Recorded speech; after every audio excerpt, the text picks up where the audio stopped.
Going on YouTube, giving you a quick update. As you can see, the Dolphins didn't pull it out today, but still have a decent record. They actually have a chance to clinch a playoff game. But they have the toughest schedule coming up: New England, the Raiders, the Bills. Three very very difficult games. So they can still pull out two of those wins and get to the playoffs. But nonetheless, kudos to Tua. 28 to 48, 317 yards, two touchdowns and a pick. The fourth quarter was just amazing. Outscored the Chiefs 17 to nothing, just to pull back within a touchdown. So kudos to the Dolphins. I mean, they did one hell of a job against this team, especially the comeback. Clearly, Kansas City is the Kansas City is the more experienced team. Clearly, they have the most weapons. But given the fact that Tua doesn't have as much or nearly as much as Mahomes, to throw it for 317 yards to what he does have, that's making a huge statement. Huge statement. So I'm curious to see what happens on Undisputed in the morning because, like I said, Shannon and Skip are very, very they're very brutal when it comes to young quarterbacks. But I think he proved a lot today. I think that despite the adversity and the fact that he was being blown out by 20, he really wasn't being blown out. It was a couple of plays here and there that were given up, especially the punt return for a touchdown and the safety. Few passes thrown behind people, few passes on the zone due to pressure, and few misreads here and there. But outside of that, he showed exactly why he was a fifth overall pick.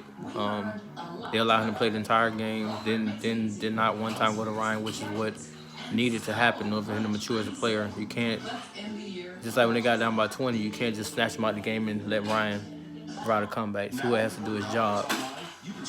Kudos to Coach Flores. He allowed Tua to stay in and make his case, which to me is pretty damn strong at this point. To put on the show that he did in the fourth quarter says a lot. The passes he made was spot on, so I greatly appreciate that. I also love the fact that they allowed him to move down the field. Granted, I think he took 5 sacks today, so it's something he has to work on in terms of getting rid of the ball or calling certain coverage, better coverage lanes or better protection coverages to keep him upright. But outside of that, he did very, very good today. Will you leave that alone? Stop.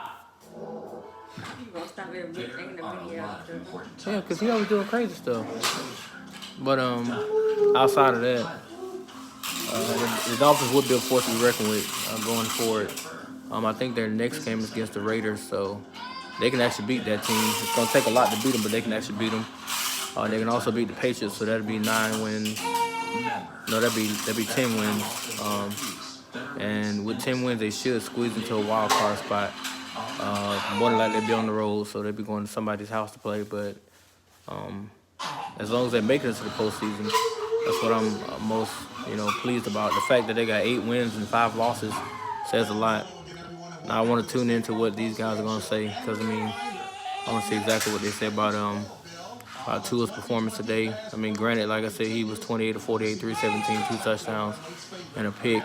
I think he may have been like 66% today passing, but it goes to show you like how much he's matured as a player, especially in just 6 games. We're gonna check out some of these highlights real quick. Here goes the punt return that I missed, but here's the punt return. The back-to-back touchdowns kind of broke the spirit a little bit of the Dolphins. But to their credit, the fourth quarter they started to fight back, which is what you want to see. Here's the touchdown by Tua.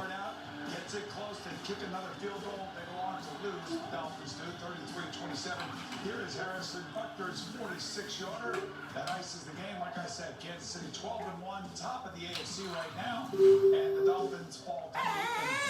Hey, we may try this one. This has an off game by Patrick Malhomes.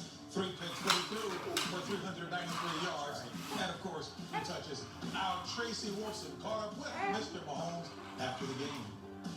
Patrick, an uncharacteristic day for Athens. 3 interceptions, the fumble loss, 3 sacks. Two of the interceptions were tips, but they'll never say that. They just gonna say he threw 3 picks, and then one of them he just lobbed it up and didn't think, oh, boy, go get it.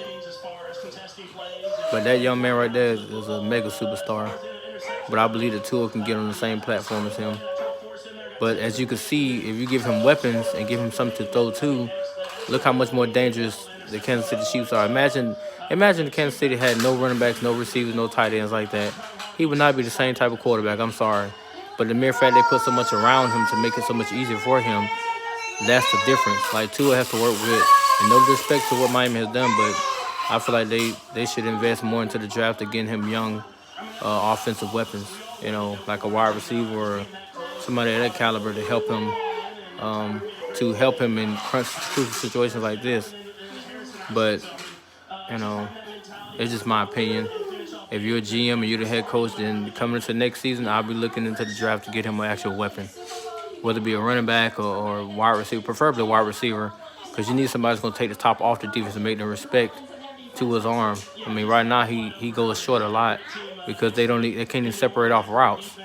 And the little gadget plays that he do get him wide open on is off of like double screens or somebody come back over the middle and be standing there wide open and he'll catch them there. But other than that, it's like he has to work super, super hard just to get people the ball. See, right now they're wild cards. If they went out, they'll be a wild card, which they should better beat the Patriots and the Raiders. But we're gonna say that they're gonna be 2 games tough that Tua has to get through. But I think he can do it. I really do. No doubt about it. You look at Miami, you got to give them credit for fighting in this game the way they did. They didn't shy away from what made them who they are. They showed blitzes at times. Other times they dropped back, clouded those windows for Pat Mahomes. That's how they got those 3 turnovers. But that special teams touchdown they gave up, they lose by 6. If they just hold and don't give up that big play and a safety at the end of the game. And the safety, yeah. And the safety. Themselves up because they had a legitimate shot of knocking off the Kansas City Chiefs. You is something else, little boy. I think it's the hair. All right. Look here now. Look here. Look here. Look at the camera. Look at the camera. I know. He really did. He did very, very well today. All right.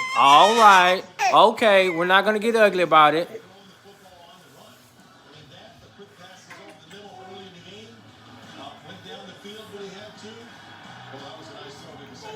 Touchdown. Hope he's okay, but 28 of 48, 316, 2 touchdowns, 1 interception, 1 rushing touchdown.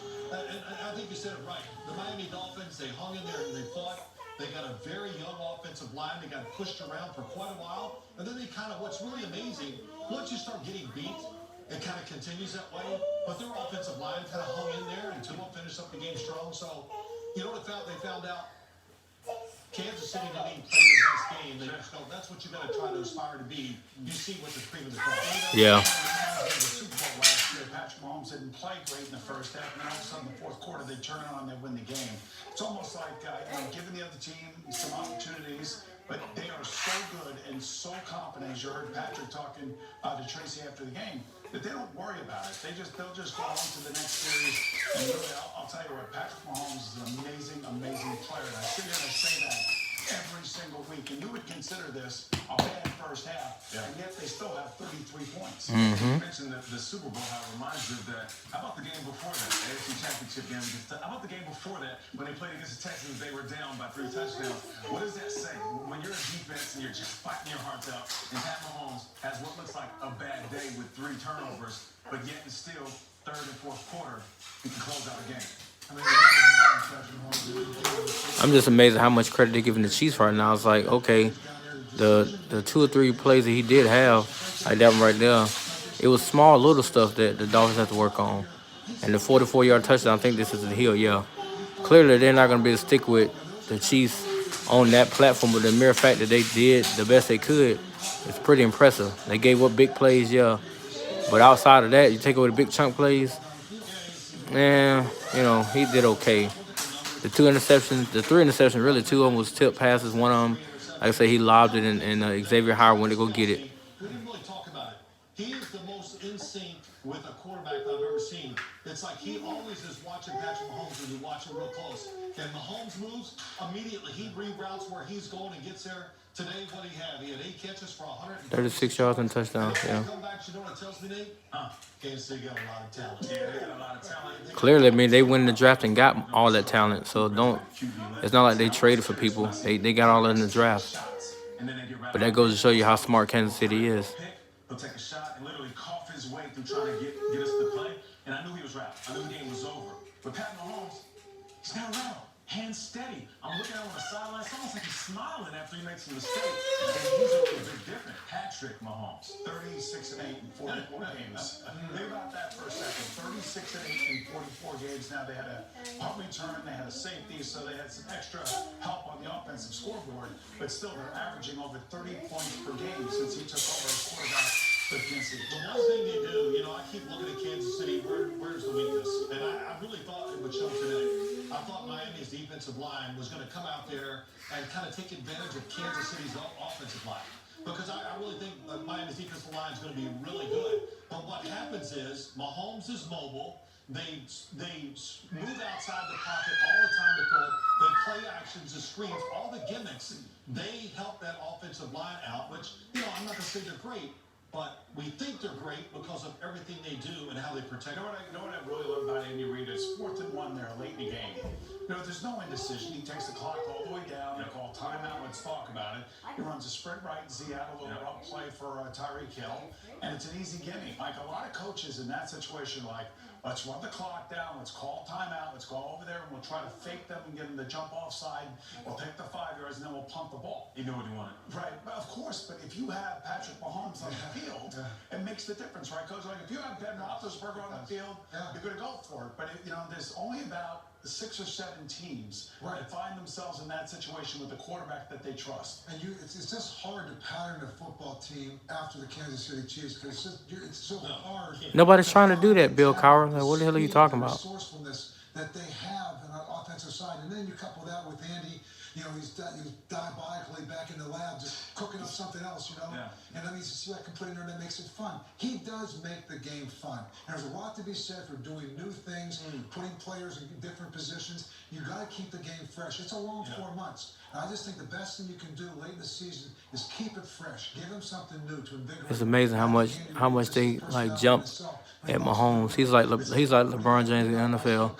He could do no wrong. That's what it is. He keeps them excited. He threw 3 interceptions and they up here laughing. But let Tua had thrown 3 interceptions. He got buried today. He threw one that was literally a tip ball that the Honey Badger got. But outside of that, the other passes were pretty damn spectacular. Then with the talent he has, he magnifies their talent. There's no doubt. Sure. Now hear this. It's an update. That's right. Alabama, Philip Rivers, 7 yards, the 2 wide open. Colts are off to a great start. 2 possessions, 2 scores. They're up 10-0 over the Las Vegas Raiders in a huge game here in the 4 o'clock window. Hey, as we go back talking about Kansas City, 20 of their last 22 wins, of course, including the postseason. 6 straight 300-yard games by Patrick Mahomes. Everything we've ever said, they certainly deserve. All right, I mean they're literally all in this man's job. Like he had a good game, but the idea of this was to see where Tua was at as a quarterback in the NFL, especially against the best. And I think he proved the 4th quarter that he's coming. He's gonna be a force to be reckoned with. I'm not gonna sleep on Joe Burrow or Justin Herbert, but Tua's coming. You give him 1 or 2 more weapons in Miami, he's gonna make that team a force to be reckoned with. Cause yeah, his defense, they bend but they don't break. But today, I mean, they held it down, and then the offense came along. It's kind of pathetic that I think they built the defense to where it can withstand giving up scores, but then the offense they barely give anything to him to work with. That's like he's not Tom Brady. He's not trying to be Tom Brady. But if you want him to stay healthy and stick around the league, at least give him a solid line and somebody to throw the ball to. Because every time you turn around, one of his players is going down. And now his favorite tight end got hurt, but luckily he has 2 more in Hollins and the other guy, number 80, I forgot his name. But at least he has those 2 to throw to. And then Bowden is becoming a reliable receiver as well. So hopefully next week they'll get Gaskins back, and then the show can get to rolling. But that's enough about that. I'm about to check out this Jalen Hurts game, see how he performs. And I'll be checking in with you guys later. Peace.